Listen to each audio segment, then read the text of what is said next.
Hola, yo soy 313 y hoy vamos a hablar de los libros que me propuse leer de em, que eran 10 antes del 2025 y tengo que decir que ya me los acabé. Entonces esto va a ser un wrap up para que vean que cumplí con mi TBR. I'm pretty excited about that. So, no me acuerdo exactamente del orden en específico y me acabo de dar cuenta que no tengo descargado Goodreads en la tablet, así que vamos a ir como creo que fue el orden. Y el primero del que les voy a hablar, y el primero que terminé, fue Die de Gillen, Hans y Coles, porque son tres personas diferentes, que tiene como subtítulo Corazones rotos por la fantasía. Es un cómic, es el inicio de un cómic que está dividido en cuatro tomos de pasta dura en Panini, que ya son recopilatorios de las grapas. Y como les decía, pues habla de un mundo en el que existe un juego de rol que adentra literalmente a los usuarios del juego en la historia y en el mundo de fantasía en el que tienen que pelear y llevar a cabo sus aventuras y tal. La verdad es que me pareció gráficamente muy interesante, me gustó mucho el uso de los paneles y los colores. La historia no sé si soy yo, pero siento, o no sé si es la traducción, pero a veces se sentía un poco extraña, pero en general se me hizo como que tiene un arte y una idea que yo imagino que se va desarrollando muchísimo más en los siguientes tomos, que vale mucho la pena. Se siente como mucha nostalgia y mucho dolor y como que hay ciertas cosas que se tienen que platicar entre los personajes para que se siga moviendo la trama. Pero bueno, básicamente estos jóvenes juegan, logran escapar o ganar, no estoy seguro, el juego, salen, pero uno de ellos se queda dentro, el Dungeon Master. Miles de años después, como 20 no sé, cuando ya son adultos, todos tienen como secuelas o traumas acerca de lo que ocurrió en el juego de rol. Y de una manera u otra, la persona que se quedó adentro del juego los contacta para que terminen lo que habían comenzado. Am, Están muy reticentes, no quieren volver a pasar por esas situaciones, tienen miedo de quedarse encerrados en el juego y pues de una u otra manera, para que continúe la historia, pues se adentran en este juego de rol de nuevo. No sé si está en mis prioridades continuarlo y comprarlo, pero sí me pareció una muy buena historia y me parece que está muy bien desarrollado. O igual lo leería en inglés, no sé. Les digo que siento como que está medio extraña la traducción. Me gustó también mucho la parte final donde hablan un poco del diseño de los personajes y hay unos ensayos acerca de lo que los juegos de rol implican para los autores de este libro. Pero sí, no sé, tengo como que me gustó, pero no sé si me encantó como para continuar. Y si lo continúo, probablemente lo voy a continuar en inglés. Y de ahí me fui a otro lugar totalmente distinto y leí Lo que no tiene nombre de Piedad Bonet, este libro del que he oído hablar un millón de veces, que tiene un hype grandísimo entre la comunidad de bookfluencers. Es que ya no se puede decir nada más booktube. Y me lo llevé creo que como en 2 días. Es un libro muy corto, pero está complicado de leer por los temas que toca. Piedad Bonet, si no me equivoco, es principalmente poeta, creo que ha escrito alguna novela, y este libro es un libro de no ficción en el que nos habla de lo que fue enterarse que su hijo se suicidó y el proceso de luto que tiene ella como madre y de tratar de entender qué es lo que le ocurría a su hijo, cómo es que una enfermedad mental puede llevarte a, el, a decidir no querer vivir y cómo fue tratando esta situación desde que lo diagnosticaron hasta que pues el vato se aventó de su departamento en New York. Está muy bien escrito, es muy doloroso, es muy triste ver lo que es que como madre pierdas a un hijo. También te ayuda a reflexionar acerca del dolor de perder a alguien que te importa y de empezar, y de cuándo es permitido empezar a olvidar o a empezar a dejar de sentirte triste por la muerte de alguien que amabas. No me acuerdo si este lo leí antes o después de el de Annie Ernaux, pero se me hizo muy curioso porque a final de cuentas cualquier acto de memoria o de remembranza escrita lleva un poco de autoficción. Y Pierre Bonet habla también del acontecimiento de Annie Ernaux. Y justo después o antes, no me acuerdo, leí este, que es El lugar de Annie Ernaux. Este es el tercero de los 4 libros que existen en México que me leo de esta autora. Yo la quiero mucho, la neta me gusta mucho su estilo, me parece muy mordaz y muy interesante su forma de escribir literatura, de escribir autoficción. En este caso habla acerca de un punto en su vida en el que ella se va alejando de la clase social de sus padres y se va como convirtiendo en parte de la clase pequeño burguesa y va cambiando su estilo de vida y se va separando de las características culturales de sus padres. Y es como una especie de diálogo entre ella y su papá, que pues siempre fue un campesino y una persona que trabajó en fábrica y que la forma que tuvo él de superarse fue como poner un negocio propio. Um, y como, pues sí, como esta relación entre el padre y la hija y lo que se esperaba de ella, pero que al mismo tiempo la separa de ellos, de sus padres. Es muy interesante, no es mi favorito de los 3 que he leído, pero sin duda alguna voy a seguir leyendo a Annie Ernaux de aquí hasta que pueda. Y este es uno de sus primeros libros cronológicamente hablando, y en él, a lo que conozco y a lo que sé, y de hecho hace poquito revisé de nuevo un video de Lucinda donde habla de Annie Ernaux, creo que este es donde empieza a definir su estilo tan pragmático y tan seco y sociológico, pero a la vez poético. Um, acabo, acabo de vender mi puff gigante, que se hacía una cama queen size, porque pues en casita Infonavit no cabía, y voy a poner un sillón en la sala. Ese originalmente iba en mi oficina, pero en mi oficina ahora tengo este, que es como para acostarse y es más angosto y no se deforma cuando te sientas en él. Era muy cómodo ese puff, pero ya. Continuemos. Me vinieron a tocar en cuando estaba inspirado. Ya no me acuerdo qué tanto les estaba diciendo, pero Annie Ernaux es excelente. Quiero leer todo de ella. Quiero que publiquen más en México, por favor. Cabaret Voltaire. O mándalos o suelta los derechos para que alguien en México lo pueda publicar, por favor. De ahí creo que siguió un libro de cuentos que se llama Llorar de Fiesta, de Elma Correa. No lo tengo porque se lo presté a un amigo. Y fue un deleite, fue una joya. Me gusta mucho cómo escribe Elma. Siento que con cada libro que publica va mejorando su forma y su estilo de escritura. Eh, tanto que me inspiró y me metí a un curso de cuento de ella. Mañana, no, el martes es mi segunda sesión. Y voy a escribir un cuento con los ejercicios y el conocimiento que nos está proveyendo Elma. Es un libro que obviamente, como todos los libros de Elma, habla de principalmente mujeres, eh, millennials, quizá alguna que otra centennial, no lo sé, pero yo creo que son como millennials que están un poco perdidas en el mundo y tienen una relación muy extraña con cómo superan sus problemas y cómo viven su vida y sus primeros amores o sus ganas de celebrar Halloween, etcétera, etcétera. Y hay algo muy particular en este libro y la forma en la que están construidos estos cuentos, que supongo que podría ser un spoiler, pero de alguna u otra manera cada uno de los personajes de estas historias se van interconectando. Y eso me gustó muchísimo. Se me hace que hay una construcción del libro y de los cuentos que me parece muy importante y muy interesante la forma en la que está llevada a cabo. Y como, bueno, no sé cómo irme cuento por cuento si no lo tengo aquí porque no puedo recordar exactamente todos los detalles de todos los textos, pero sí lo recomiendo mucho. Si ustedes nunca han leído a Elma, yo siento que este es el mejor para comenzar.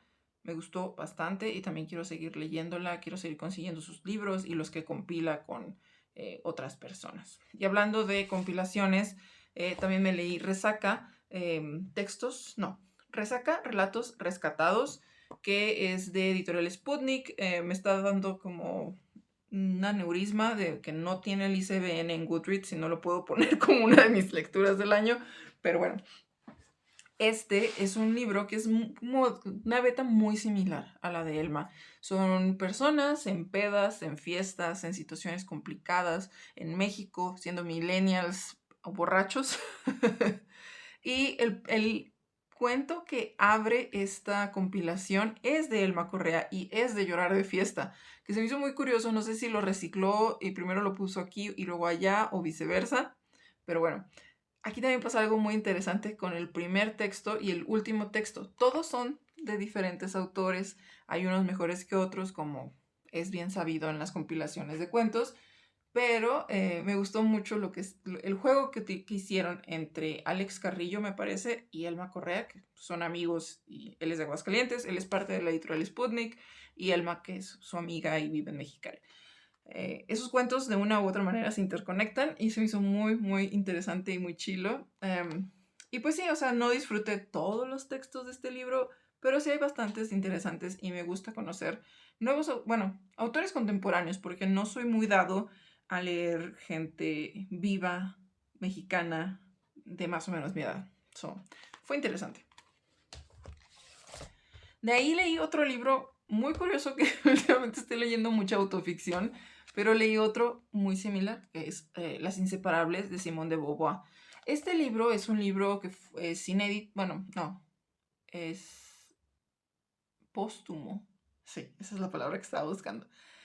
Porque nunca lo quiso publicar en vida. Y habla acerca de la relación que tuvo ella con Sasa, que fue su mejor amiga de la infancia y la juventud, de la que también habla en sus memorias, ¿no? Memorias de una joven formal en específico. Y es muy interesante porque también es acerca del luto, acerca de... Es una reflexión sobre su mejor amiga y lo que pudo haber sido de su mejor amiga y lo que pudo haber sido de ellas si las situaciones o la época en la que vivieran hubieran sido un poco diferentes. Aquí podemos ver a la sociedad burguesa de Francia y cómo todo lo que, las características que debía tener una mujer de esa categoría en el mundo y en la sociedad francesa de la época, pues no te permitían ser tú misma. Y Sasa era una mujer que desbordaba su propia identidad y frecuentemente tenía que ser constreñida a los regímenes sociales y a los estándares de sus padres. Es muy triste, es muy frustrante. Odié a la mamá de Sasa. Que bueno, obviamente aquí tienen nombres distintos porque es Sasa y es Beauvoir, pero pero no lo son, porque es un libro de autoficción y es una novela, pero pues está basado muy fielmente en lo que le ocurrió a su mejor amiga. Como les digo, es muy triste, es muy frustrante, no sé, hay ciertos personajes que obviamente están basados en personas de la vida real que no comprendo porque soy una persona de otra época. Pero creo que entiendo el ejercicio de Beauvoir al escribir esta historia. Creo que es una forma en la que ella manejó su duelo y su desolación por lo que pudo ser de su amiga y no fue. No me encantó tampoco, pero se me hizo muy bueno. Y luego me leí un libro que tenía mucho miedo de leer porque sentía que me iba a dar ñáñaras, que lo iba a odiar, que me iba a desagradar, que me iba a dar asco. Y me fascinó, me fascinó. Y ahora quiero leer todo lo que tenga Ana Clavel disponible. Y estoy hablando de... Ay, este libro tiene una portada tan horrenda. Estoy hablando de Las violetas son flores del deseo de Ana Clavel. Y este librito es una puta joya. Esta mujer escribe súper bien. No sé si sigue viva o está muerta o qué. Nació en el 61, yo imagino que todavía está viva. Y en este libro, ella hace un ejercicio de escritura de qué tal sí o de exploración de las ideas con base en personajes reales. Déjenme les explico lo que estoy tratando de decir. Ella habla de un hombre que tiene una fábrica de muñecas que la heredó de su padre, quien era socio de un señor alemán, que era fan de que era fan de un artista que fue vetado de la Alemania nazi por hacer arte que no contribuía al nazismo, ¿no? Y esta historia gira en torno a los deseos frustrados, a los deseos negados, a los deseos prohibidos, a los deseos ilegales, de enamorarse no solo de menores de edad y de sentirse atraído a menores de edad, sino también a tu propia hija. Y estos vatos, cuando muere el padre y queda este hombre a cargo de la empresa, se da cuenta que comparte los mismos deseos con el alemán que trabajaba con su papá y empiezan a crear muñecas con rasgos hiperrealistas y que se empiezan a vender en un mercado turbio en el que hombres pedófilos o pederastas empiezan a consumir estas muñecas y quiere perfeccionar estas muñecas para que se parezcan muchísimo a su hija y luego empiezan a pasar una serie de cosas porque empiezan a descubrir que el deseo por las muñecas y el deseo por este tipo de inocencia lastimada, pues es compartido por muchos otros seres asquerosos del mundo. Y con este pretexto nos habla de los sentires de una persona que, pues, a mi parecer, está enferma, ¿no? Es también como una especie de conversación con Lolita, es una conversación con un autor latinoamericano que tenía un cuento sobre unas muñecas que también sale aquí, o sea, aparece el escritor y el hermano del escritor, que no sé si existe, aparecen aquí como personajes de ficción. Entonces por eso les digo que mezcla como ciertas cosas de la realidad. Y pues no sé, como que las reflexiones, la forma en la que está escrito, las conversaciones sobre los deseos prohibidos y la pasión están exquisitamente descritas, a pesar de que está hablando de un güey asqueroso. No es una apología, yo pensaba que lo iba a hacer. El borrador de este libro fue revisado por Cristina Peri Rossi, eso me impresionó también. Me gusta cómo jala datos reales a un mundo de ficción.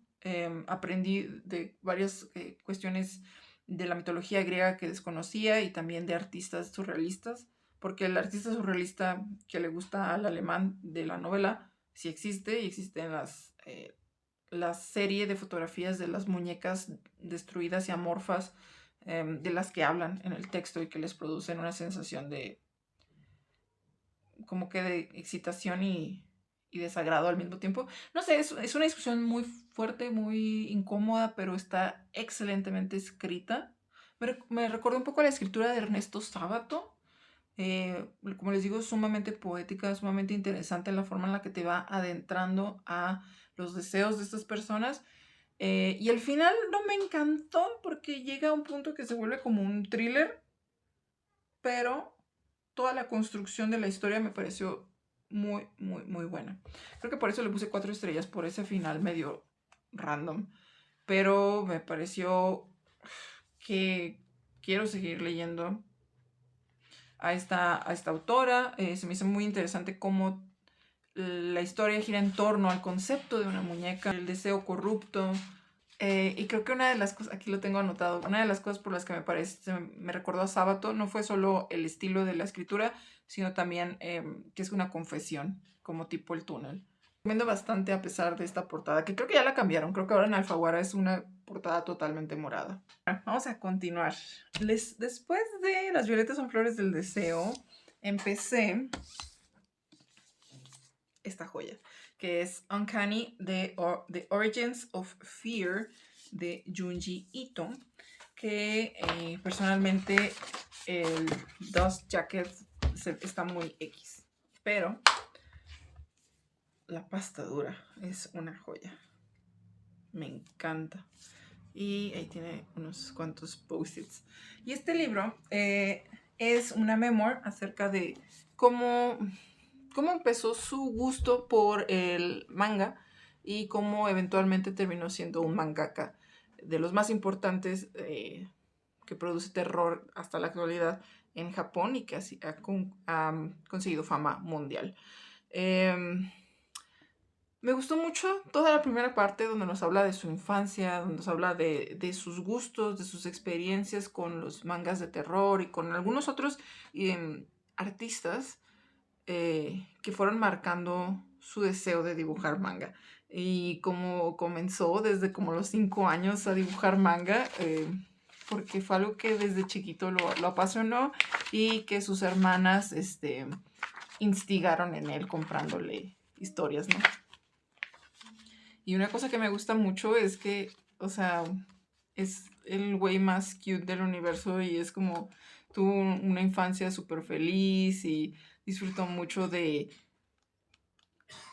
las historias y de los mangas y de los animes que miraba cuando era niño y eso lo inspiraba muchísimo a seguir creando sus propias historias. Y tenemos ciertas imágenes de sus mangas de cuando era niño y están muy chistosas y nos va explicando pues cómo va creciendo esta pasión en él. Y otra cosa que me gusta mucho es cuando empieza a hablar de cómo es para él construir historias de terror porque no es un ser atormentado, no es un ser traumatizado, es una persona como que muy normal. Entonces él mira el crear historias desde una perspectiva muy técnica, muy analítica y dice, bueno, me interesaría trabajar el tema de los espirales. Entonces va y busca un montón de libros sobre espirales y dice, ¿cómo puedo convertir algo tan sencillo en algo que nos dé miedo a los seres humanos? Y empieza a trabajar en un boceto de lo que va a ser su historia, y en este caso sería Uzumaki, ¿no?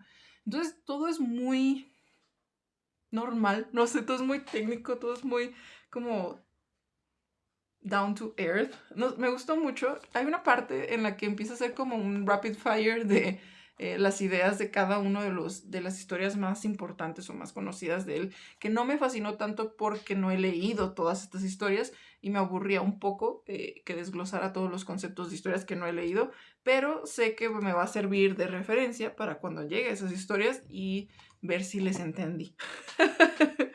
um, y todos son conceptos muy simples, pero lo que en la segunda parte del libro nos habla de por qué estas cosas que aparentemente son tan sencillas nos llegan a producir asco y miedo.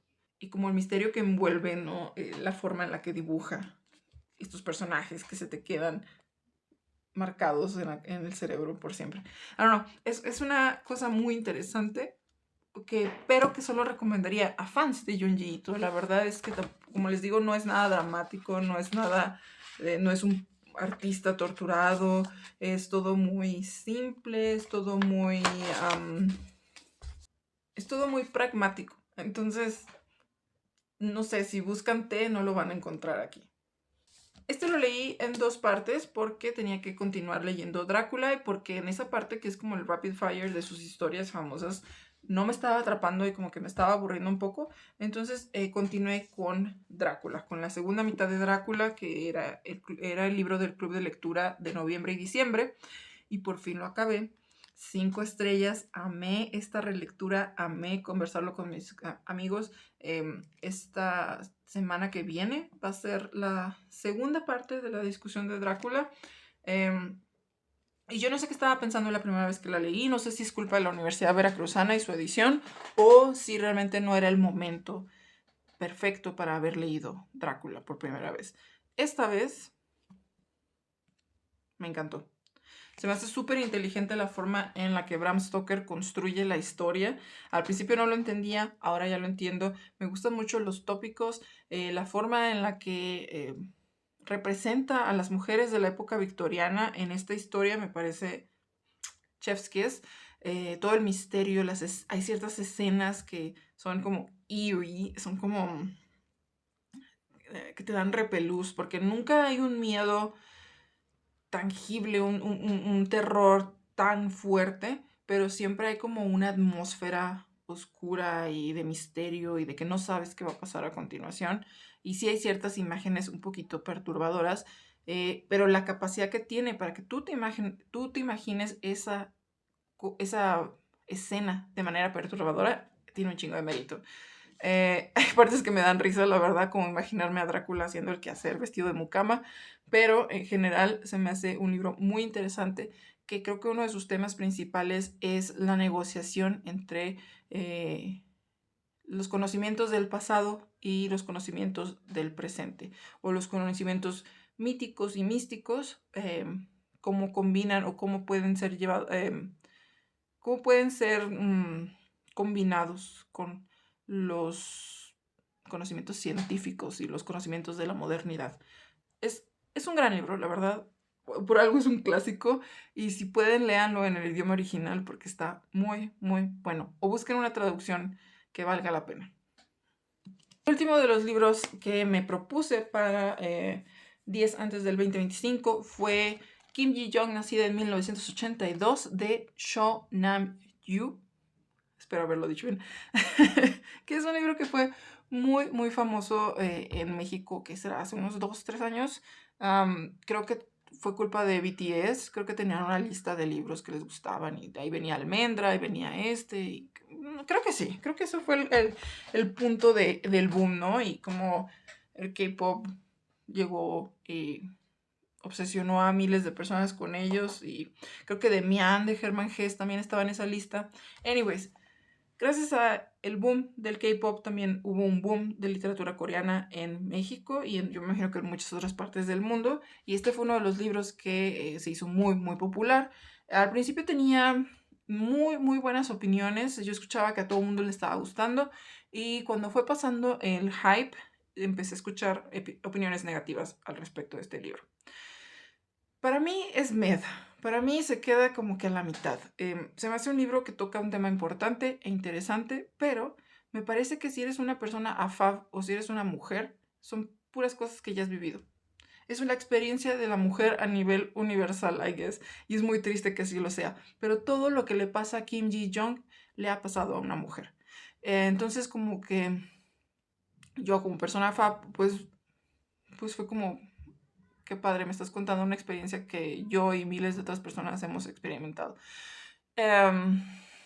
No sé, se me hace un ejercicio más interesante que un hombre lea este libro a que una persona fab o una mujer o una persona con útero, como le quieran decir, lo haga, porque no trae nada nuevo a la mesa para una mujer.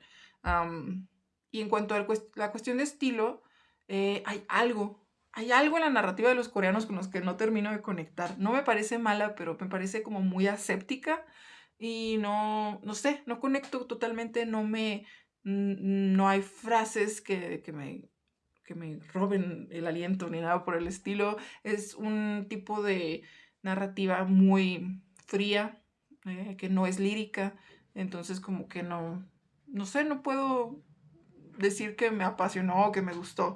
Y también hay partes en las que rompe con la narrativa porque empieza a hablar de estadísticas. La autora de este libro es socióloga y como que a veces se le sale de más lo socióloga y empieza a darte números y datos duros y es como que te saca de la novela. Se me hace ok, se me hace más interesante si se la dieran a leer a un hombre que a una persona fab. Y pues ya, eso fue todo lo que pensé de Kim Ji-young. Esos son los 10 libros que me propuse leer antes de que se acabe el año y todavía quedan como 15 días. Así que creo que voy bastante bien y probablemente termine uno o dos más, no sé. Ahorita yo voy a la mitad de Paint, que también es un libro de literatura coreana que está escrito por Lee Hee-jung. Y me pasa lo mismo. Este libro me está gustando más que Kim Ji-young, pero hay algo en la narrativa coreana que no me termina de atrapar. Me pasó también con Han Kang y creo que son los únicos autores coreanos que he leído en mi vida. Pero bueno, a lo mejor ahí termino uno o dos libros más y se acabó el año y empiezan las estadísticas lectoras. ¡Ah! En fin, si les gustó el video denle like, compártanlo, comenten, a lo que ustedes quieran y nosotros nos vemos en otro video. Bye bye.